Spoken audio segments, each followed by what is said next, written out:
Next, we're going to have two people who will come up together. The first is Robert Rua, who is a sophomore business major with a minor in communication studies.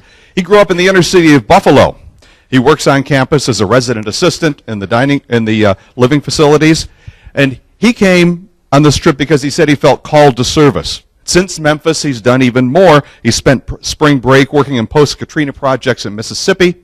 Definitely a leader who keeps everybody enthused and excited, and his post-Brockport plans call for him to go to law school. Cullen Waichman is a freshman. He's a Rochester native. He attended public schools in the city of Rochester up through about 10th grade and then graduated from Brighton. Yes, he is a distant relative of the grocery people, but not close enough so you can ask him for money. He majors in studio art. He also has interests in history and archaeology. He came to Brockport 2 years after he graduated high school. He spent 2 years doing other things. He spent a year in South Africa at a camp teaching underprivileged kids on the confidence course, teaching the ropes course. And then he worked for a year in the classroom as a teacher's aide in the city of Rochester in the city school district. He's a member of the Global Village Living Learning Community, a newly named resident assistant for next year, and always has a smile. And by the way, he's a pretty good cook. Bobby Rua and Cullen Waichman.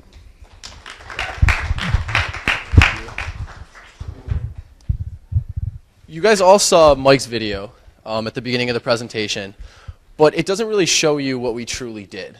You all understand that we went to a cemetery, we helped clean up, and we studied protest. But we did so much more than that. We only worked on a small plot in the front of the cemetery trying to clear away the trees and brush. Some of it was 15 feet tall. But Cullen and I, one day, we got a little bored. It's a huge cemetery. We were working in only 1 acre of it. So we walked all the way to the back, and we found a huge headstone that belonged to Reverend Albert Buckner. And the headstone wasn't standing up, obviously. The cemetery was in complete disarray.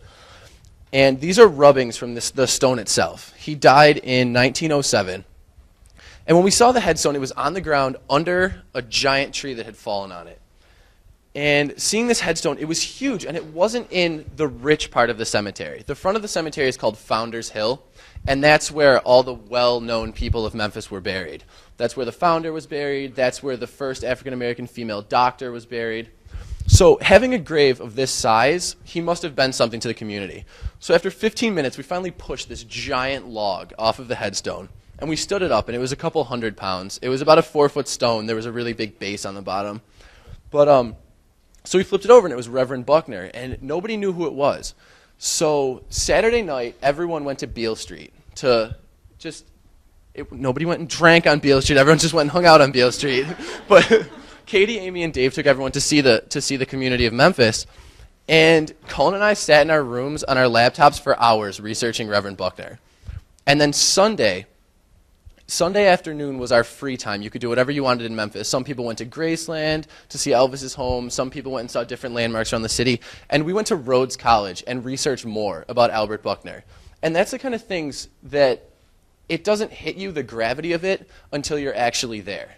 You may think we're losers because we didn't go hang out with the group on Beale Street, but what we found out was actually amazing. It turns out that Reverend Buckner was an African-American individual in the New Chicago area of Memphis. It's an all-black neighborhood. Even today, it's still an all-black neighborhood. It's over 95% African-American. And they founded one of the first Baptist churches in Memphis for all African Americans. It was the Antioch Baptist Church. They founded it in 1899 after meeting with a group of people in a home for 10 years for private prayer.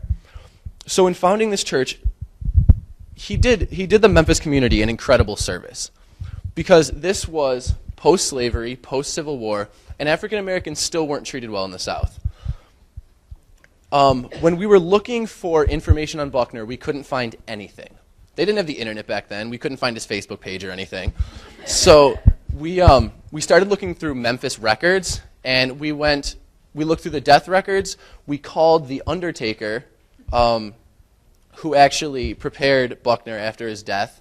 We asked if we could look through their records on Sunday, and then we looked through Memphis property records from the 1800s, and we finally found the plot of land that he bought his full name, because all we had was A.J. Buckner, his full name, and we finally found out what church he founded. And the church still stands today and is the Antioch Missionary Baptist Church. Cullen's going to talk to you a little bit more about the other headstones that we found on the way back through the cemetery. So far, a lot of what you've seen has just been the front part of the cemetery, which has actually already been cleared a couple times before, and every summer it overgrows again. But Bobby and I really got interested in going and researching the 12 acres of cemetery that haven't yet been cleared. And so I'm going to go through a couple of pictures just to give you an idea of kind of what we were looking at there. Basically, you go back, you're in the middle of the woods. It looks like, deep south, something you might see in the movies.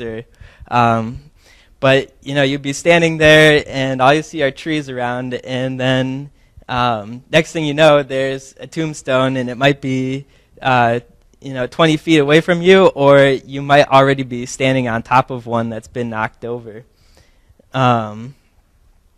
So as you can see, these are just some of the tombstones that we found. A lot of them are in pretty bad condition. Some of them have some pretty interesting images on them. That's kind of the state of how a lot of it looks. That tombstone next to the tree, actually the front side of it is now being blocked by that tree, so it has grown there since the burial happened. This was the grave of a 1-year-old infant child that we found, just laying there. These things are all covered in leaves.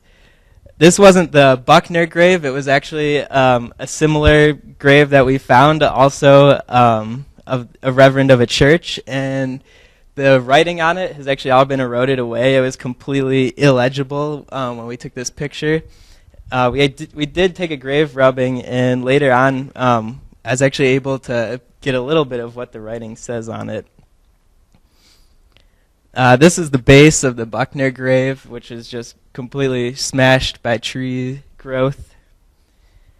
You can kind of see here, that's the vault wall of a grave, so it's actually been pushed up over time, and it's now coming through the surface.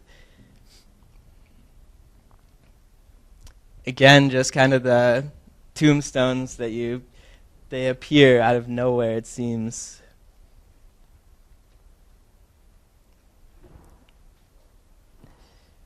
And that looks like the end of it, but we had a couple pictures of the Buckner grave. I guess they didn't make it into the slideshow, but really it was, face down in the mud, a tree on top of it that had fallen there. We were probably the first people to see it, at least since the cemetery has been abandoned, but possibly longer.